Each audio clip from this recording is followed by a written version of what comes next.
Somewhere near you, there is a wisteria climbing an old porch, dripping purple flowers the length of your arm, and the person who planted it has done almost nothing to deserve it. They forget to water it. They've never fed it once. It just keeps coming back every spring, bigger and wilder than the year before. Meanwhile you bought one. You planted it where the garden center told you to.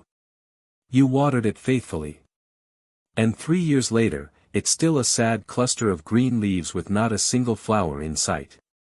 Before we go any further, drop a comment and tell me where you're watching from and what season you're in. I read every single one, and it never gets old seeing gardeners from completely different climates all wrestling with the same stubborn plant. Here is the truth nobody tells you at the nursery. Wisteria is not difficult to keep alive. Almost any wisteria will survive. What people actually struggle with is getting it to flower, and that comes down to 5 very specific things, most of which contradict exactly what you'd assume. Stay with me through secret number 3, because that's the one responsible for more flowerless wisteria than anything else on this list, and almost nobody talks about it honestly. Number 1, stop feeding it nitrogen, it's sabotaging your flowers. This is the mistake that quietly ruins more wisteria than anything else, and it usually comes from good intentions. You plant your wisteria, you want it to thrive, so you feed it. Maybe a balanced fertilizer, maybe compost, maybe whatever's left over from feeding your tomatoes. Here's the problem. Wisteria is a legume. Like beans and clover, it has the ability to pull nitrogen directly from the air through bacteria living on its roots. It does not need you to feed it nitrogen, it's already making its own. When you add more on top, you get exactly what several of you have described in the comments on our other videos, a wall of lush green growth and not one single flower.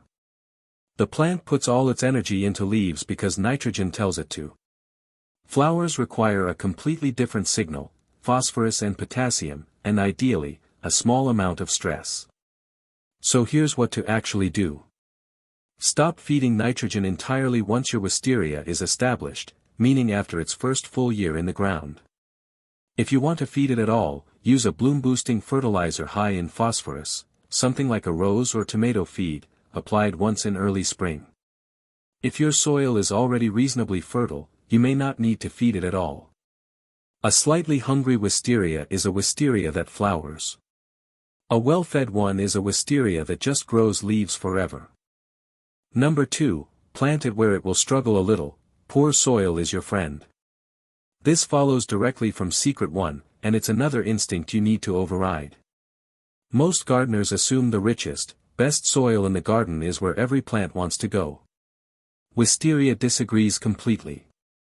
In rich, heavily amended soil, wisteria grows explosively, vigorous vines, thick green leaves, climbing everywhere, and produces almost no flowers, for the same reason as secret 1.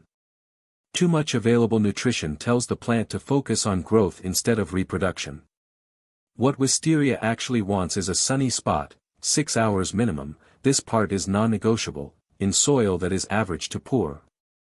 If your garden has a dry, sandy, slightly neglected corner that other plants struggle in, that is very likely your best wisteria spot. Don't dig in compost before planting.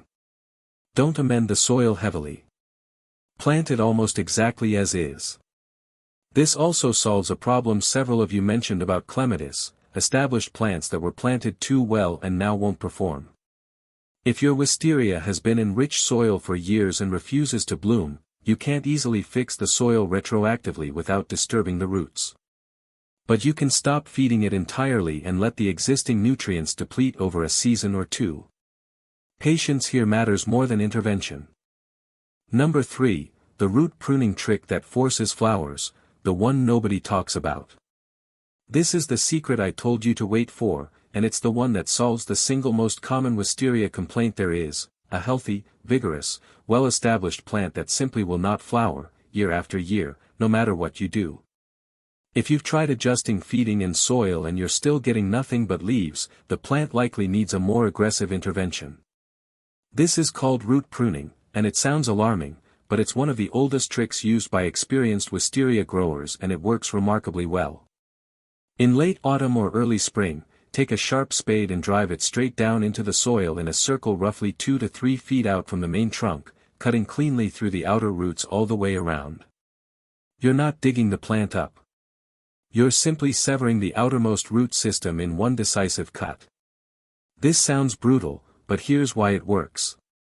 Cutting the roots creates controlled stress, and stress is exactly the signal that triggers a reluctant wisteria to stop focusing on vegetative growth and start producing flower buds instead. Many gardeners who've had a flowerless wisteria for 5, 6, even 10 years see blooms appear the very next spring after doing this for the first time. You can repeat this every 2 to 3 years if the plant stops flowering again, but most wisteria only need this intervention once to break the cycle permanently. This is also exactly the kind of plant that benefits from being slightly neglected and slightly stressed for the rest of its life. Once it starts flowering, resist the urge to pamper it back into lushness. Number 4, summer pruning is what actually controls flowering, not winter pruning. Most gardeners only think about pruning wisteria once a year, in late winter, when the plant is dormant and easy to see. That single prune is necessary for keeping the plant under control structurally, but it is not what determines how many flowers you get next spring. The pruning that actually drives flowering happens in summer, and almost nobody does it. Around 2 months after your wisteria finishes flowering, usually mid to late summer depending on your climate, the plant will have put out long, whippy new growth shoots reaching out in every direction looking for something to climb. These shoots rarely flower. They're pure vegetative growth, and if left alone, they consume enormous energy that the plant could otherwise be storing for next year's flower buds. Cut these long whippy shoots back to about 5 or 6 leaves from the main framework. You're not removing the structural branches, just shortening the long-reaching growth. This single summer prune redirects the plant's energy away from endless climbing and into forming flower buds for next spring, sitting at the base of the shoots you just shortened. Do the structural winter prune to maintain shape, and do this summer prune to actually drive flowering. Skip the summer prune, and you can do everything else on this list perfectly and still end up with a wisteria that grows beautifully and flowers sparsely. Number 5, patience, and how to tell if your wisteria is still juvenile. This is the secret that frustrates people the most, because it isn't a trick. It's a fact you need to accept before any of the other 4 secrets can work. If your wisteria is grown from seed, it can take 15 to 20 years to flower for the first time, regardless of anything you do. This is simply how the plant matures. If you bought a grafted or cutting-grown wisteria from a reputable nursery, which is what most garden centers actually sell, that juvenile period shortens dramatically, usually to somewhere between 2 and 5 years before you see your first real bloom. Here's how to tell which one you have. Check the base of the plant near the soil line for a graft union, a slightly swollen, knobby joint where one stem was joined to another. If you see that, your plant is grafted and should flower within a few years given the right conditions. If the stem rises smoothly from the soil with no joint at all, it's likely a seedling, and you may be in for a much longer wait no matter what you do. This single piece of information resolves more wisteria frustration than any technique. Several gardeners give up on a perfectly healthy young wisteria, assuming they've done something wrong, when the truth is the plant simply hasn't reached flowering maturity yet. If yours is grafted and still not flowering after 5 years despite everything else on this list, that's exactly when secret 3, the root pruning trick, becomes essential. So here's what these 5 secrets actually mean together. Stop feeding it nitrogen, because a hungry wisteria is a flowering wisteria.